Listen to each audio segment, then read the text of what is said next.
Ya pemirsa, terima kasih Anda masih menyaksikan Selamat Pagi Bengkulu. Dan di studio sudah hadir narasumber kita.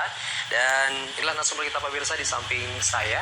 Yang pertama itu ada Haji Ustadz Muhammad Syamlan selaku Ketua Dewan Pertimbangan MUI Provinsi Bengkulu. Assalamualaikum Ustadz. Waalaikumsalam warahmatullahi wabarakatuh. Selamat pagi, apa kabar Ustadz? Alhamdulillah. Alhamdulillah.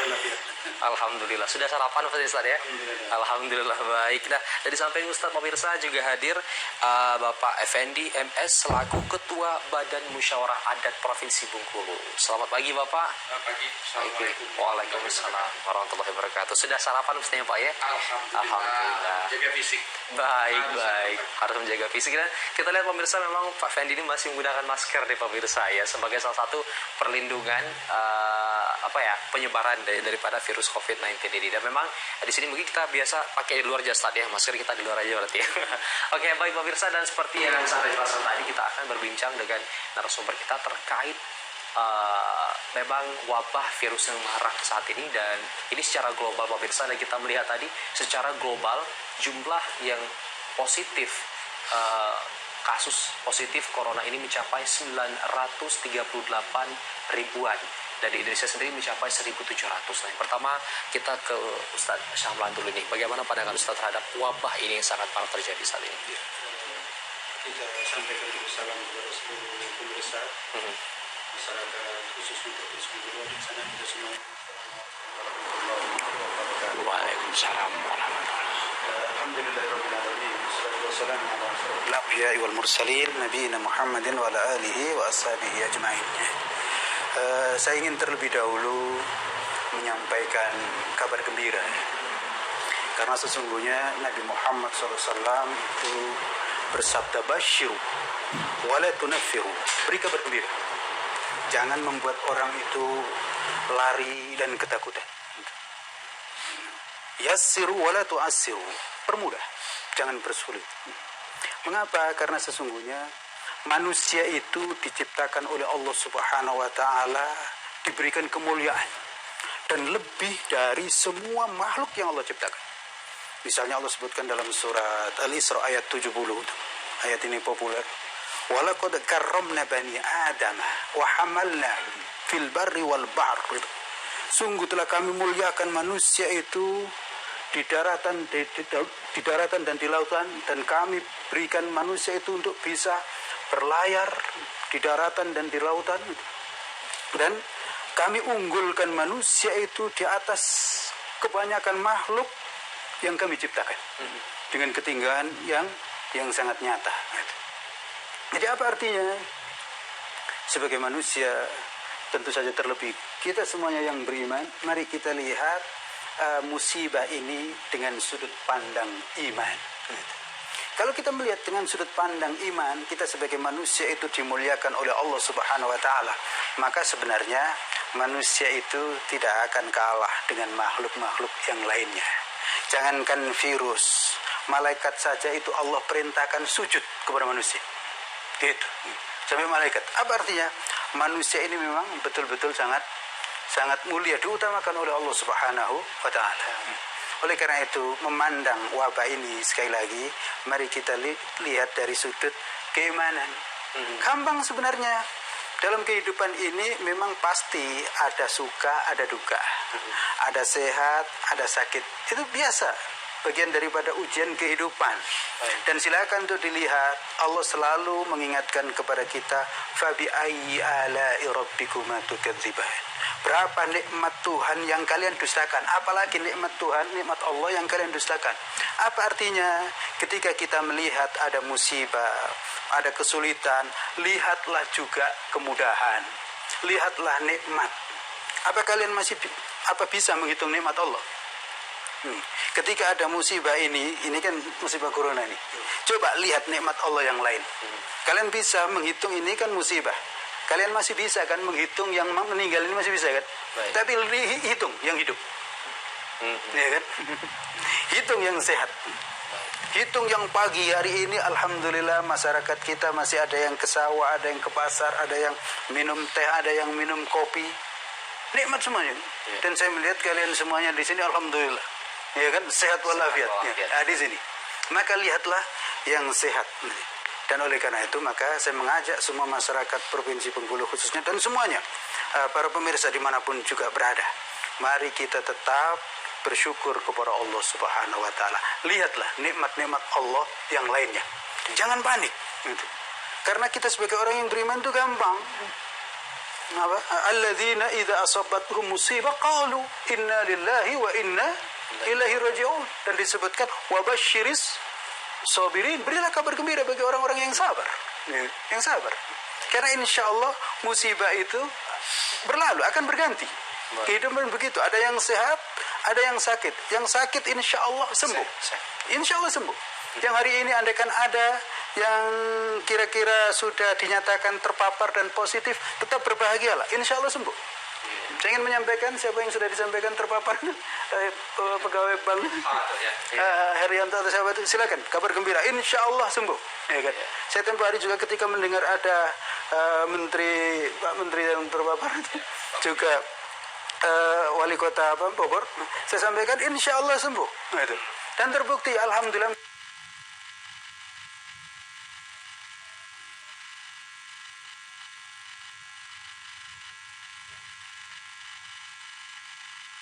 Meninggal apalagi dalam kondisi wabah, kalau dia adalah orang yang baik itu mati syahid. Itu mati syahid. Iya kan, itu mati syahid. Jangan ditakut-takutin nanti begini nanti begitu. Itu mati syahid.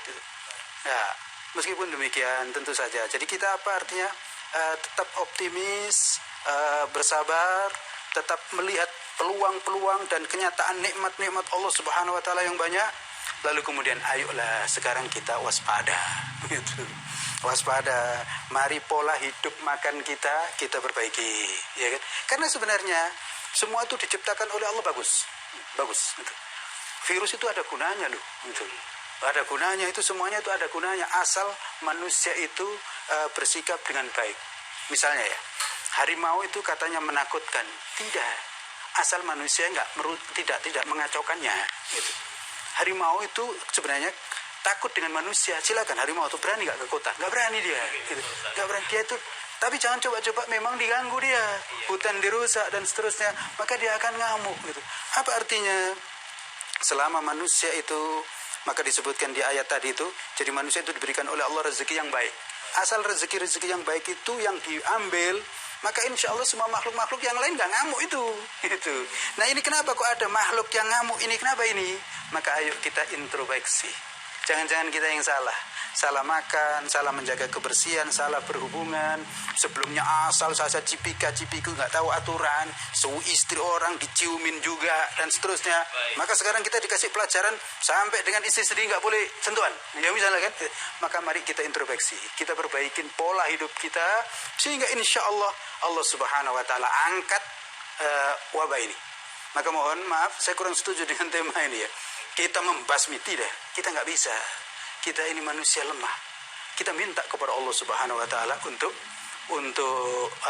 menjinakkannya, untuk membasminya. Kita nggak bisa. Dengan cara apa? Dengan memperbaikin pola hidup kita.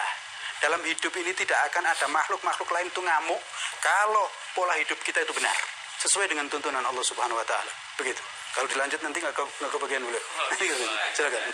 Tadi dikatakan kita harus melihat kejadian dari perspektif iman ya. Kita melihat dari sisi iman, memang banyak hikmah kita satu atas wabah ini bicara satu kejadian. Baik, kita sekarang yang kedua Pak Effendi selaku ketua BMA Profesi Bengkulu. Menurut Bapak sendiri, seberapa serius wabah ini yang terjadi tidak hanya di Indonesia bahkan di dunia, hampir di 200 tempat negara. Ya, terima kasih.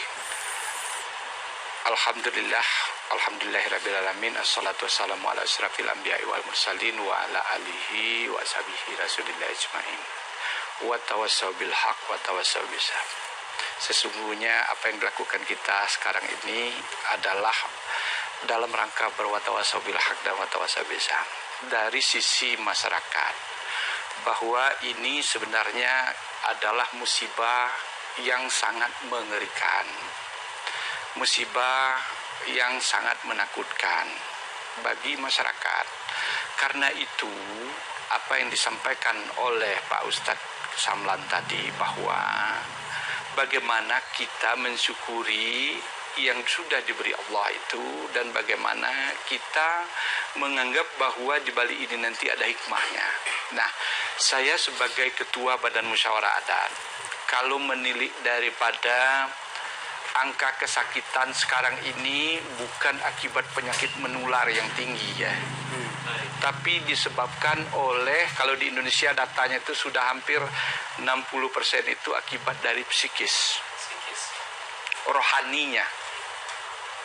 Nah, dengan kasus corona ini atau COVID-19 ini, ternyata masyarakat tambah cemas, tambah takut, tambah ngeri akibat daripada ulah kita bersama yang tidak membuat keseimbangan antara plus dan minusnya, baik itu dalam informasi, baik itu dalam cara menyampaikan informasi, baik itu cara bergaul.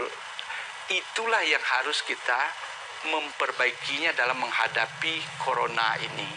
Sebab dari pengamatan dan di lingkungan saya, banyak orang yang kira-kira kalau bahasa Bengkulu itu gering-gering dikit aja disangko corona, stres.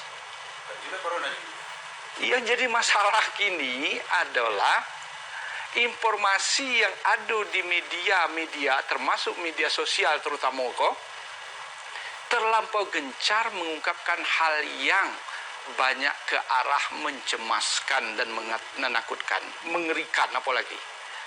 Semestinya masyarakat kan ada dua saja, ada umarah, ada ulama, ya kan? Yang umarah betul-betul membuat keseimbangan. Kalau kata kami orang Bengkulu tu, kalau ndaknya hanya dari Bengkulu kok, atau dari bumi kok, kalau adik sana pai ke Sungai Padu, jangan lupa berakit bambu. Kalau kita ndak bersatu padu, insya Allah corona kok nyah dari negeri kita Bengkulu. Jadi caranya macam mana? Caranya kita bersatu. Bukan kini yang terjadi ada tendensi, ada kira-kira bentuk saling cercah antara masyarakat. Sehingga kini saya kadang-kadang ngeri dan bingung. Ngeri dekat corona, tapi bingung dekat perlakuan yang Ustadz sampaikan tadi. Yang kira-kira belum pakar seolah-olah jadi pakar. Sehingga banyak menyesekkan. Sudah itu, yang kira-kira tidak berhak memberi fatwa, tapi ngasih fatwanya. Kan bingung juga kita jadinya. Sudah itu yang kira-kira bukan pengambil kebijakan publik yang umarahnya, tapi seolah-olahnya itulah bakal mengambil kebijakan publik. Sehingga apa? Masyarakat kini tidak bisa lagi, Pak Ustaz, karena cemenya itu membedakan antara miang deket virus. Yang mana miang? Miang itu maksud saya dari bambu misalnya kan, dari bio-bio misalnya kan. Kalau miang itu kan sudah ada ambil asam dikit, sudah selesai kan, atau mandi selesai. Tidak tahu lagi kini membedakan. Nah, itulah yang saya arok nian. Jangan sampai peradaban, baik itu peradaban agama kita, nilai-nilai agama kita, peradaban dalam hal budaya adat istiadat, iko kelak justru banyak yang berubah dalam pengertian ke pengertian yang negatif. Kalau yang ke positif, kita terima iko dalam bahasa agama Pak Ustadz tadi, bahwa iko adalah cobaan, kita terima, insya Allah dalam musibah ini nanti ada yang baik di belakangnya. Itu yang lebih bagus. Itulah yang kita harapkan kini dengan cobaan itu. Di dalam adat juga macam itu. Jangan sampai dengan adanya corona kok orang mulai bertinju. Misal kemarin salaman tidak boleh, tapi kita ngodok tinju. Pak, ngodok tinju. Tidak disuruh ngodok tinju aja tobo ke bertinju. Sudah itu main siku. Tidak disuruh nyiku orang aja main siku. Apalagi lah dibuat macam itu. Pakai salaman kaki. Tidak disuruh nendang orang aja tendang orang gini. Jadi alangkah eloknya, santunnya. di dalam adat. Misal kalau jangan sampai berubah di dalam adat tuh kalau yang betino macam engkau atau macam engkau yang lanang atau macam itu kan lemak salamannya macam itu kan assalamualaikum artinya tuh Pak Ustaz ya memberikan macam mana orang itu menjadi bahagia dan sebagainya. Allah aja semacam kau, ikut tidak macam kau, macam kau. Jadi tolonglah bahwa apa yang terjadi kini ambillah hikmahnya. Tapi jangan pula yang saya katakan tadi yang belum pakar nak jadi pakar dan sebagainya. Jangan pula artinya kita tidak mempedulikan himbauan yang dilakukan oleh umarah tadi. Begitu pula ulama tadi.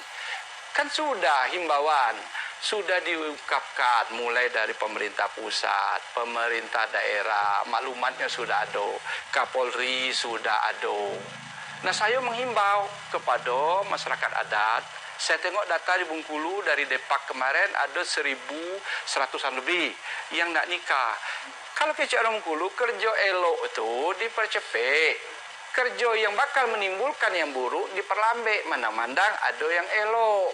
Itu kecil orang tua dulu filosofisnya. Nah kalau memang sudah terjadwal nikah, boleh nikah.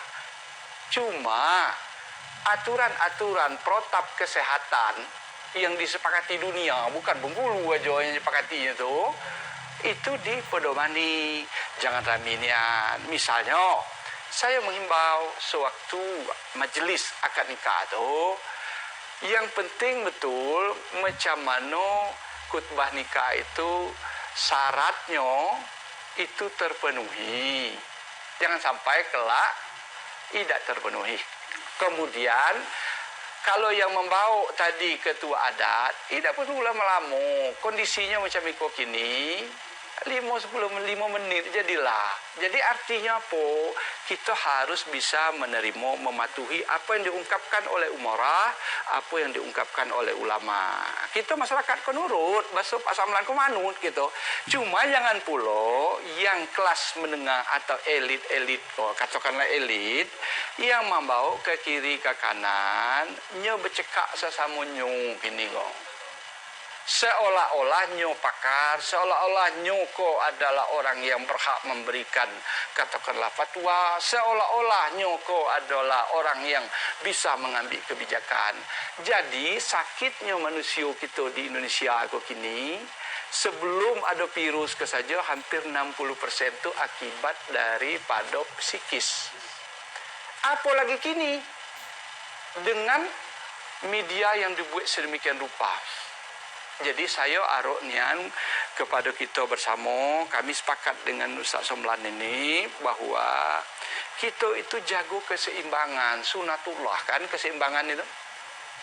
Saya seringnya Pak Ustaz kau ngecek, ada lanang, ada tino, siang, malam, sama. Ada penyakit, ada sehat, ada sakit, ada sehat, kan begitu. Jadi janganlah diperkeruh kondisi yang ada. Saya nengok, saya sebenarnya membaca koran pagi tadi, Pak Muslim, direktur gitu ya, direktur utama kan, itulah ngecek, janganlah menangguk kalau bahasa saya itu nangguk di air keruh, nak ngambil top, nak ngambil populer dan sebagainya. Sudahlah, kini kok itu tadi kita bersatu. Kalau kita bersatu padu seperti sapu lidi, insya Allah akan enyahlah corona itu dari negeri Bengkulu.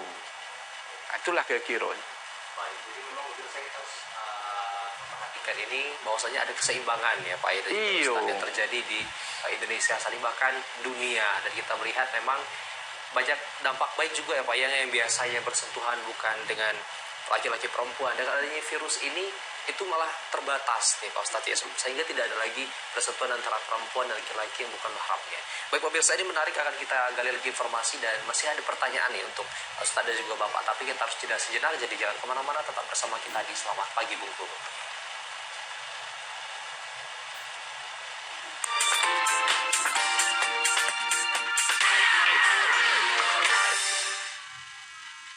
Assalamualaikum warahmatullahi wabarakatuh. Virus corona atau COVID-19 adalah virus baru penyebab penyakit saluran pernapasan. Virus ini berasal dari negara Cina. Virus ini dapat menular dari penderita ke manusia lain melalui cairan batuk, pilek, dan bersin yang dikeluarkan oleh penderita. Gejala klinis, demam, batuk, pilek, gangguan pernafasan, sakit tenggorokan, letih dan lesu. Virus ini dapat dicegah dengan cara sering mencuci tangan pakai sabun dengan air yang mengalir, gunakan masker bila batuk atau pilek, konsumsi gizi seimbang, perbanyak sayur dan buah, rajin olahraga dan istirahat yang cukup. Jangan mengkonsumsi daging yang tidak dimasak. Bila batuk, pilek, dan sesak napas, segera ke fasilitas kesehatan. Untuk orang yang sehat, tidak perlu pakai masker, kecuali yang merawat orang yang diduga terinfeksi virus corona. Salam sehat.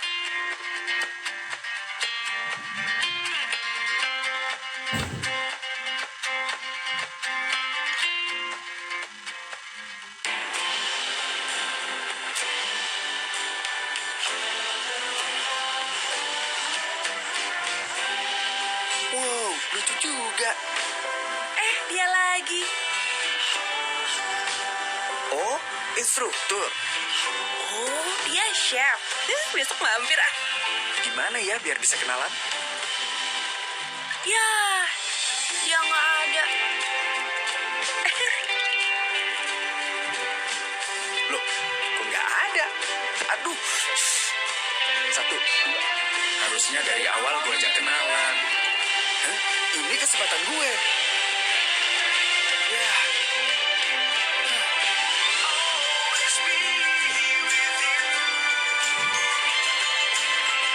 Leksi kamu bagus. Yamaha Leksi, raih tujuan dengan gayamu. Gedung Training Center GTC Poltekkes Bengkulu hadir untuk acara kegiatan Anda.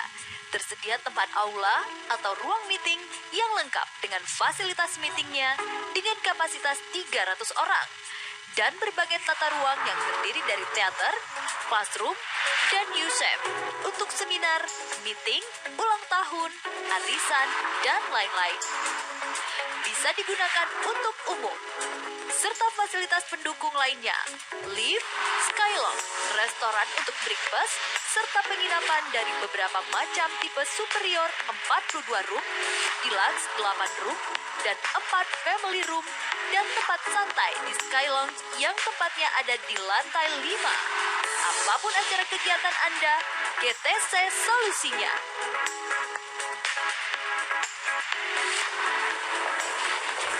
Selamat datang di GTC Bengkulu. Kami menawarkan ruang meeting dan penginapan yang nyaman sekelas hotel berbintang bagi Anda dan keluarga.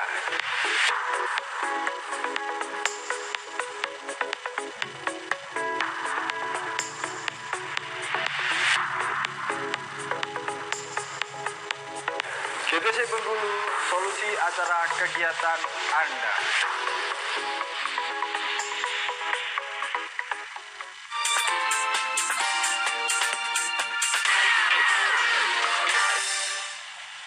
Ya baik pemirsa, terima kasih Anda masih menyaksikan Selamat Pagi Bengkulu bersama Ustadz Sablan dan juga Bapak Effendi. Nah kita akan masih melanjutkan perbincangan kita pada pagi hari ini dan mungkin kita kembali nih ke Ustadz Sablan. Nah Ustadz, kita melihat memang saat ini adanya perang opini nih antara baik itu pemimpin satu dengan pemimpin yang lain, baik itu dari pimpinan daerah, baik itu dari segi tim ses barangkali, dan ada perang opini dalam artian tidak memiliki visi yang sama nih Ustaz. Ada yang memilih opsi ini, ada yang memilih opsi ini. Nah menurut Ustaz sendiri, bagaimana tanggapan Ustaz terhadap hal ini? Ya, inilah saya melihat di sini sebenarnya faktornya itu. Bukan semata-mata virus COVID-19 itu. Memang iya, ini bahaya. Virus ini bahaya. Kita ketahui ini bahaya. Tetapi rupanya ini menjadi sedemikian sangat besar, menjadi isu internasional, dan kemudian terus merebak ke kita semuanya karena sebenarnya persoalan politik. Saya melihatnya persoalan politik baik dalam skala internasional. Baik. Dalam skala internasional kan kita tahu ada pemain-pemain politik memang dalam kelas internasional. ya misalnya Cina sama Australia, ya kan, akan perang memang menggunakan ini sebagai sesuatu untuk masing-masing ya menguntungkan lah, gitu begitu. Nah di level nasional pun silakan dilihat ada juga, ya kan, ya, yang kemudian membuat suasana sedemikian rupa di tingkat nasional, ya kan. Di tingkat daerah rupanya ya wallah alam ke situ juga, gitu.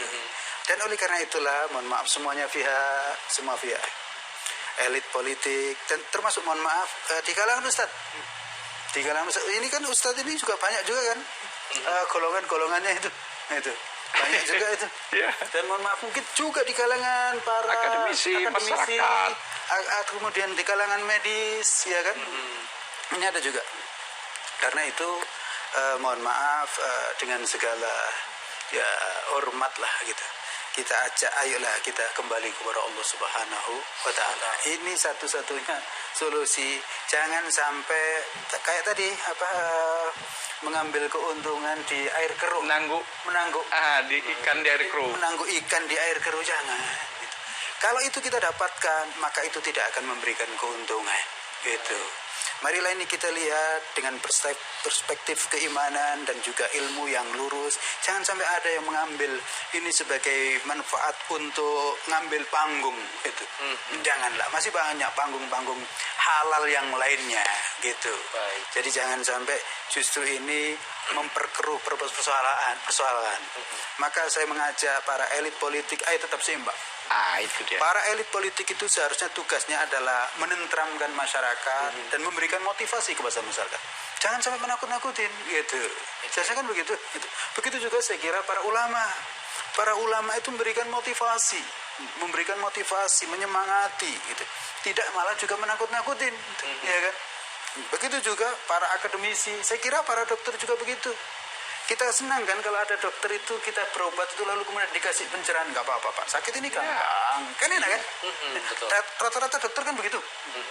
Kita sebelum diobatin aja sudah mungkin sembuh duluan itu. Iya, dengan kata-kata begitu. Tapi kalau dokter sudah mengatakan wah bahaya ini Pak, lihatlah saya aja pakai begini takut saya. Coba gimana kira-kira? Nah, jadi marilah kita semuanya bijak dan kita harus sadar. Kita ini masyarakat Indonesia itu kan masyarakat yang bertuhan, beriman. Jangan semuanya kita ambil yang dari luar, yang mereka itu kacamatanya lebih banyak dengan kacamata materi. Segala sesuatu ditimbang dengan materi, tapi kita kan tidak. Kita ini punya peradaban bangsa yang beriman kepada Allah Subhanahu wa Ta'ala, maka mari gantungan kita lebih banyak ke sana, gitu, kepada Allah. Kita ini hamba-hamba Allah yang memang kekuatan kita lemah. Tapi insya Allah kita kuat dengan pertolongan Allah Subhanahu wa Ta'ala.